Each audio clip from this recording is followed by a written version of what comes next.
guys, this is Tyler with RevoSpin. Today I'm going to be showing you guys how to assemble your updated RevoSpin arm. Okay, when you receive your arm, it'll be in a part like this. To attach it, you easily just insert the upper arm.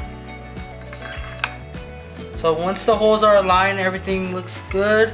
So what you'll do is you'll grab your screw, you'll insert your screws,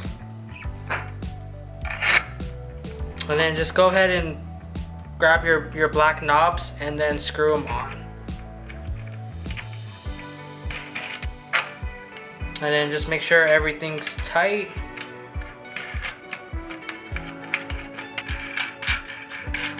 Alright, once your screws are tight, just go ahead and then attach your arm onto your platform. Alright, there you go, and then there you have your straight arm.